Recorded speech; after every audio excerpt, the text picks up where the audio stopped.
ये आकाशवाणी का कोटपुतली केंद्र है, FM बैंड 101.9 मेगाहर्ट्ज पर।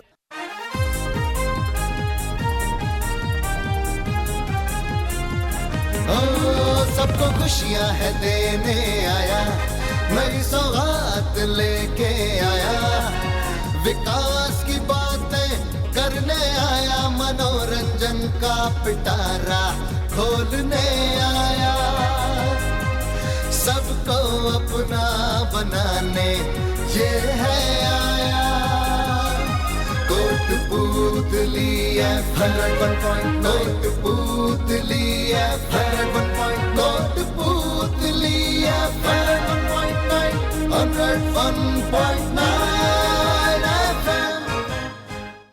श्रोताओं, सीप यानी मोती की खेती।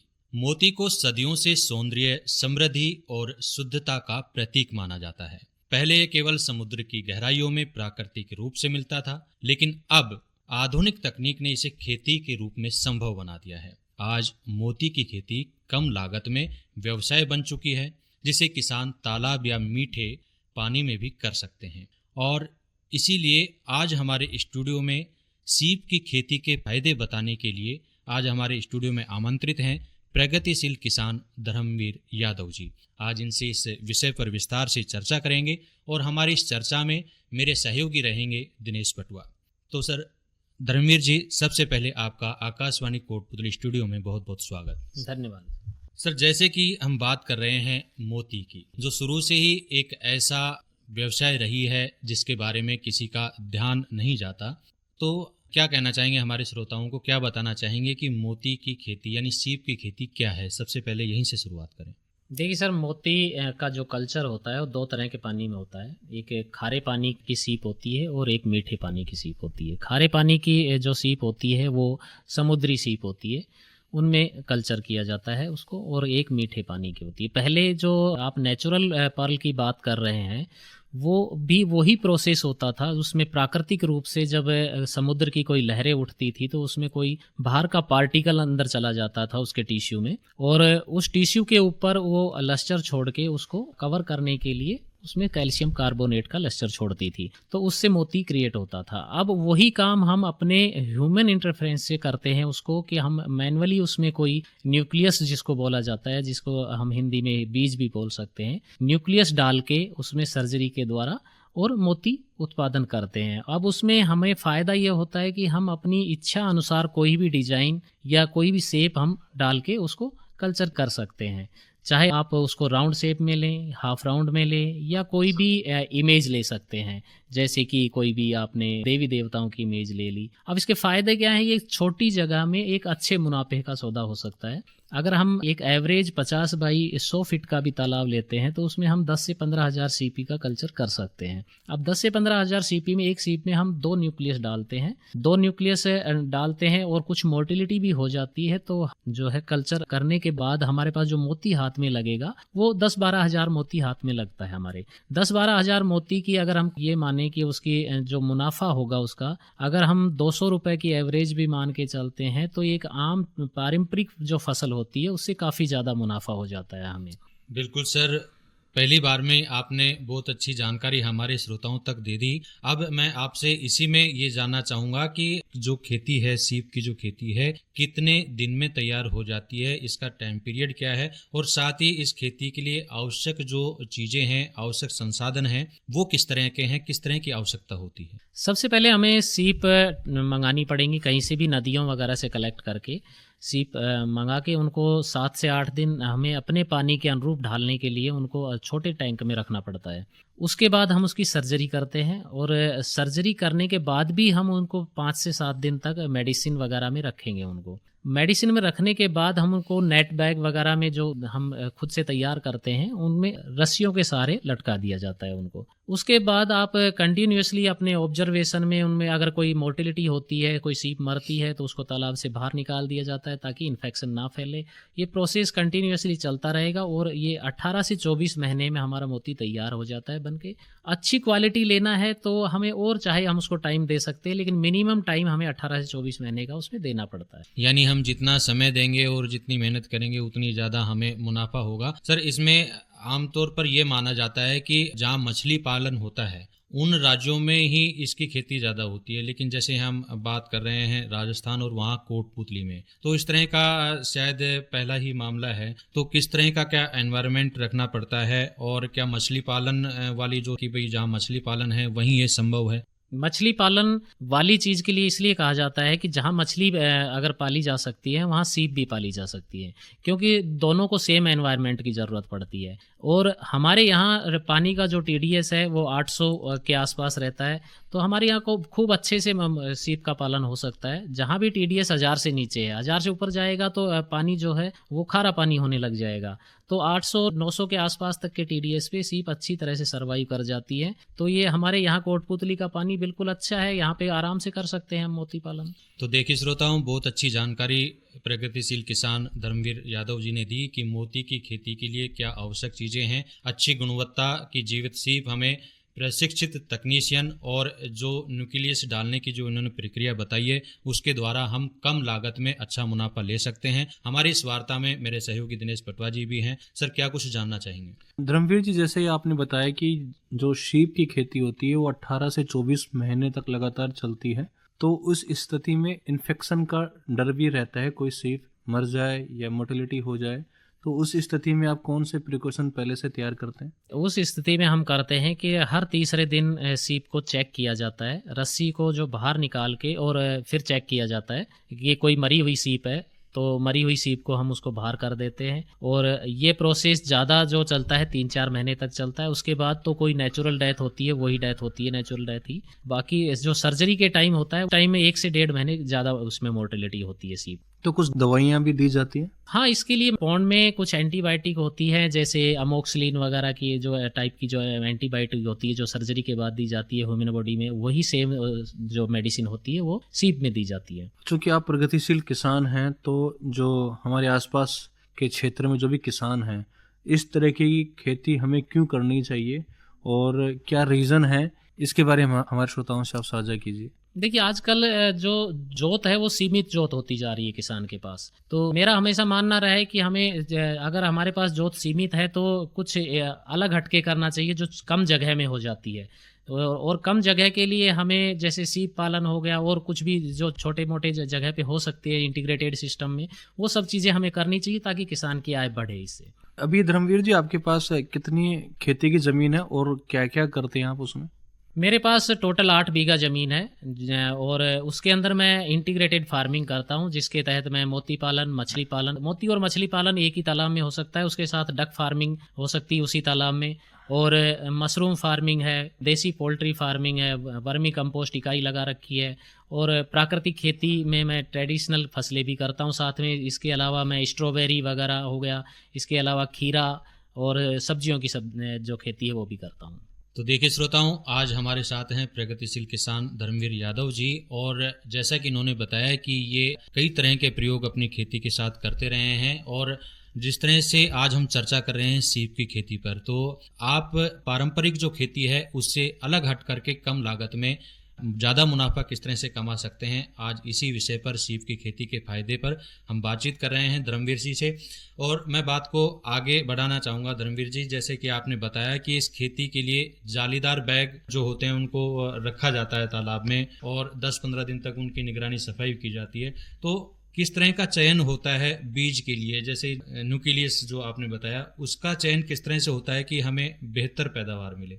न्यूक्लियस 2-3 तरह के न्यूक्लियस बनते हैं, जिसमें कि हम जो एक्रिलिक पाउडर होता है, जिससे कि डेंटिस्ट काम में लेते हैं जिसको, उससे भी न्यूक्लियस बनाते हैं। एक जो मरी हुई सीप का कवर होता है, सीप सेल जिसको बोलते हैं, उसका पाउडर बना के भी न्यूक्लियस बनता है। और एक MOP बोला जाता है, MOP यानी कि उसी सीप के सेल की कटिंग का बनता है। तो इन 3-4 तरह के न्यूक्लियस होते हैं। उनमें से अगर मेडिसिनल हमें मोती तैयार करना है तो हमें सीप सेल की कटिंग करके करना पड़ेगा।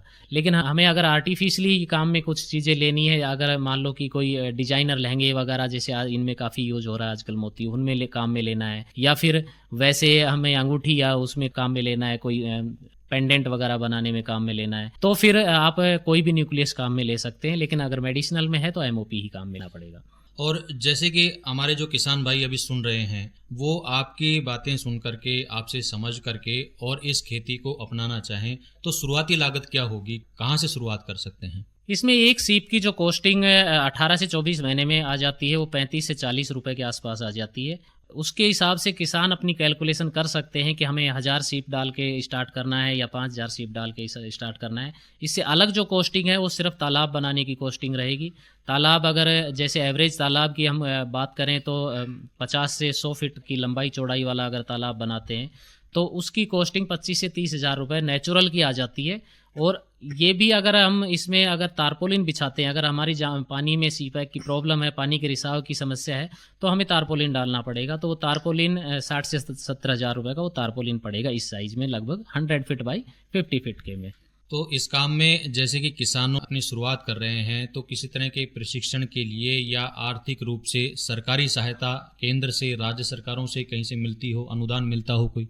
इसमें प्रशिक्षण भारत सरकार का एकमात्र इंस्टीट्यूट है जो सीफा के नाम से है, जो उड़ीसा भुवनेश्वर में मौजूद है। वहाँ पे इसकी ट्रेनिंग दी जाती है। एक साल में 20 कैंडिडेट लेते हैं, जिसमें से 10 सरकारी होते हैं, बाकी 10 फार्मर्स होते हैं। उसके अलावा आप मेरे जैसे लोगों के यहाँ भी मैं भी प्रोवाइड कराता हूँ ट्रेनिंग, और मुझे TOT सर्टिफिकेशन दिया हुआ है सीफा ने, यानी कि मैं फार्मर टू फार्मर ट्रेनिंग देने के लिए ऑथराइज हूँ।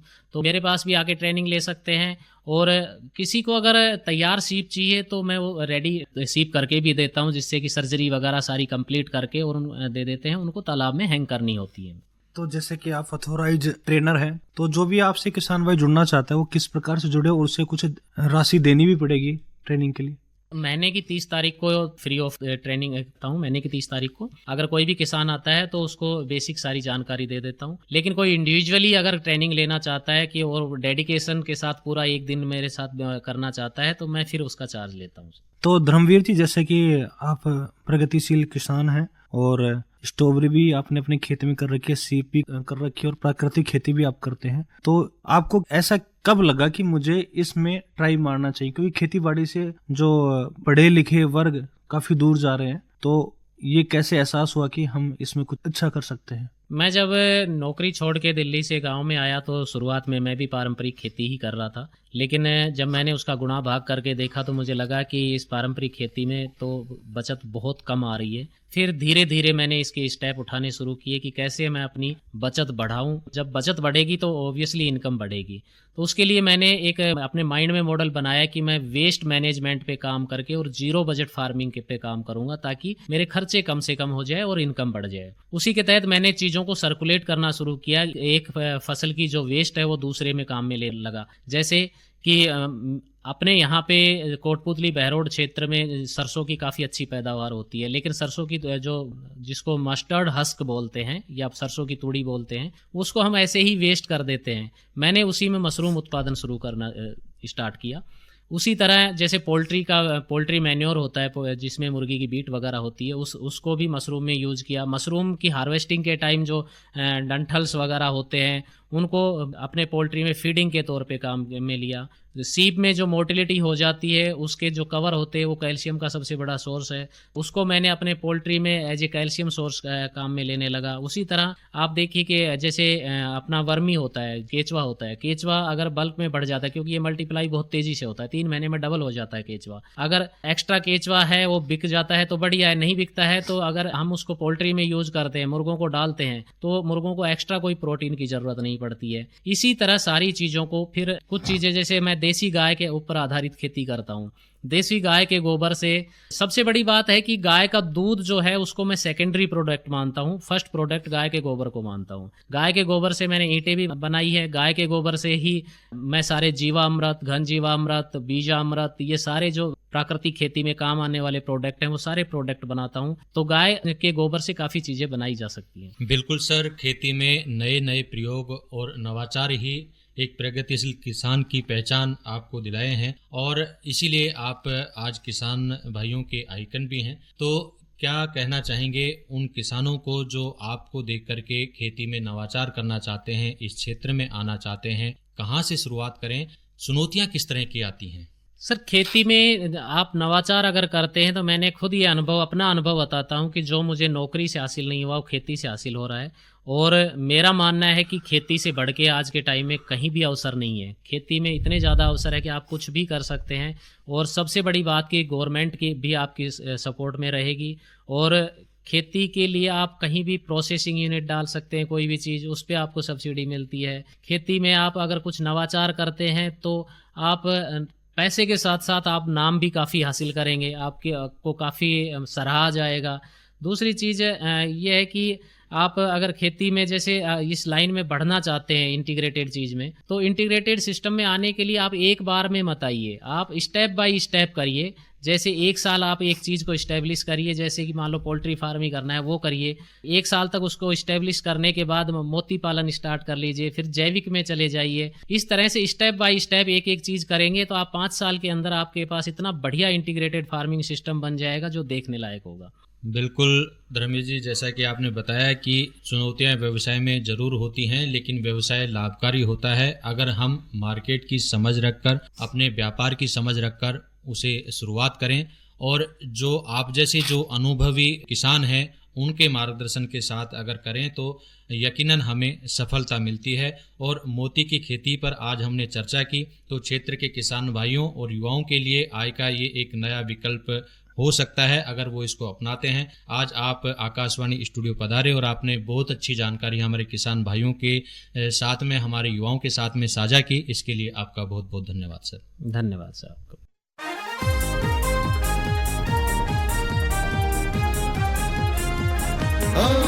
सबको खुशियां है देने आया, नई सौगात लेके आया, विकास की बातें करने आया, मनोरंजन का पिटारा खोलने आया, सबको अपना बनाने ये है आया।